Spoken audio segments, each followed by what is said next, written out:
For yesterday, today, and the hundreds of thousands of sunsets that will fall long after we are gone. Chapter 2. A Rude Awakening.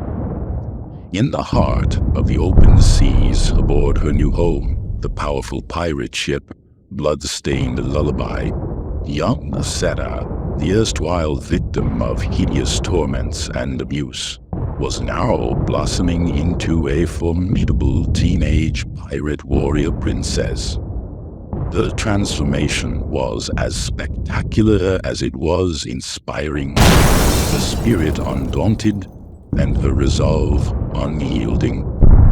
Her hair grew longer and longer, and now rested just above the small of her back. Her legs grew longer and stronger. Seabeard began often saying, or rather singing, for all to hear. Hear ye, come with me and see the perfect pirate's board he doth have she. How can this be this beast of treasure? Must be the chest.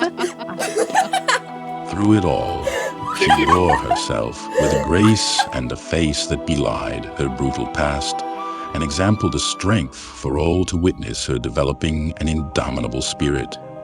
It was a radiant, sun-splashed morn, the sea shimmering with 1,000 shades of azure, that Sarah experienced an event that would forever change her perspectives on the reality of her own sexuality.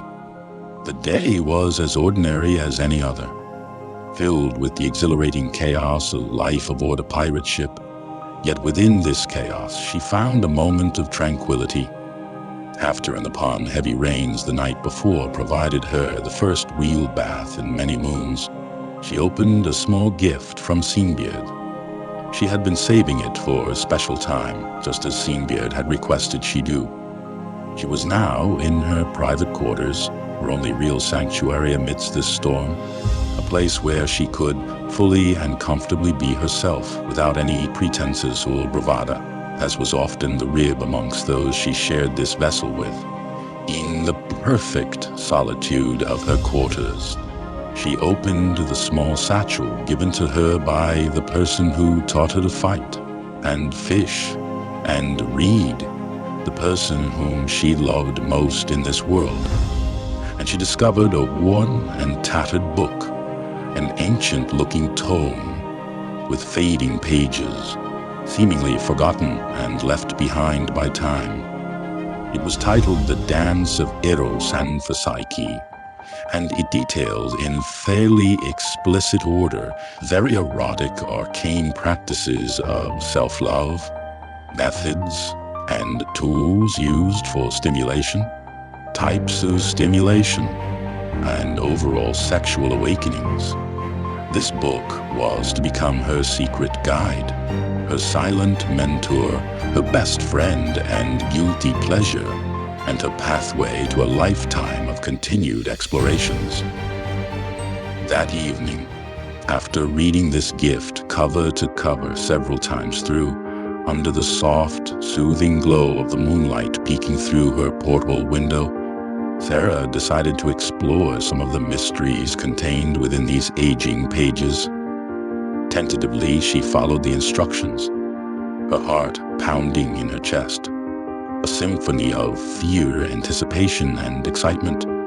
She remembered to breathe.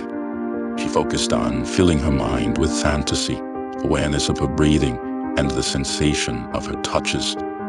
She imagined being Eros, and then she imagined being Psyche. She discovered intimacy and romance and adventure in love and love of oneself. She abandoned the idea that sex was rape and violence only and always, and started to let her mind go to a beautiful and wonderful place instead. I began to explore my own body, my touch gentle yet curious. As I traced fingers along and across these perfect curves, I realized that my body was no longer just a reminder of past pain, but now an amazing source of pleasure. beauty, power, and true liberation. I felt my breath hitch in my throat, my heart pounding wildly in my chest as this surge of unfamiliar yet strangely comforting sensations coursed through me. I remembered the teachings of Eros and Psyche and allowed this strong wave to take Cried me. out uncontrollably in a loud wail as her back arched and her entire body twitched for several moments. She again remembered to breathe, allowed her heart to return to her chest. Everything was different now somehow. Oh, what a gift. She thought to herself, hoping she didn't wake anyone else with that delightful scream. As I continued discovering my body, I felt past traumas fading away into the background of distant memory. My sad, sad story was now replaced by this new narrative, one where I was the heroine, the pirate princess, the lady in charge of her own destiny, the woman no longer the child. It was a feeling of power, of control, of reclaiming my body from the shadows of the past and declaring it forevermore my own. Well, then it happened again. The world around her seemed to disappear, as even stronger waves of absolute pleasure washed over her, a crescendo of exhilarating sensations that took her breath away. That first orgasm, she thought. Just as the book described, except 1,000 times better. This was a moment of profound intimacy and the reclamation of her power. She couldn't stop herself from releasing another loud, guttural moan that must have been heard in the crow's nest. In the soft aftermath of her last and most intense climax, she lay there, a smile calmly playing on her bitten lips.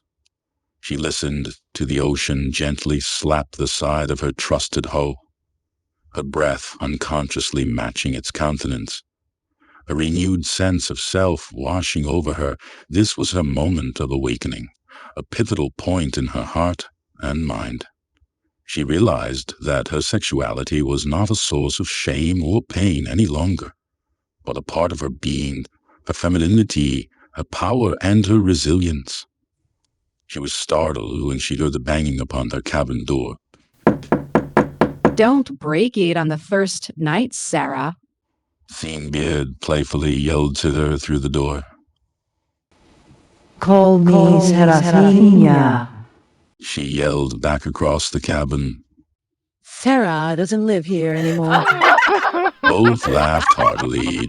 The laughter spread and filled the ship, while drifting off to sleep, each one thinking fondly of the other, yet in a very different way.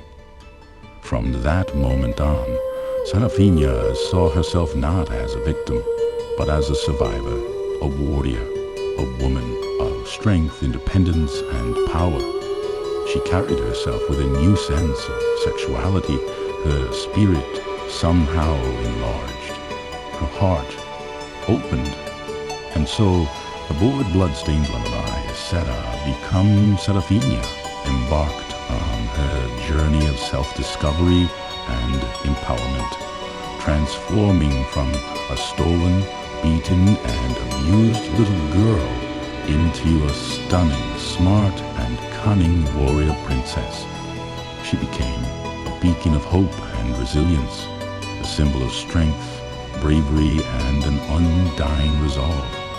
When Mother Sun next woke her, she was filled with a complete confidence, overwhelmingly intimidating,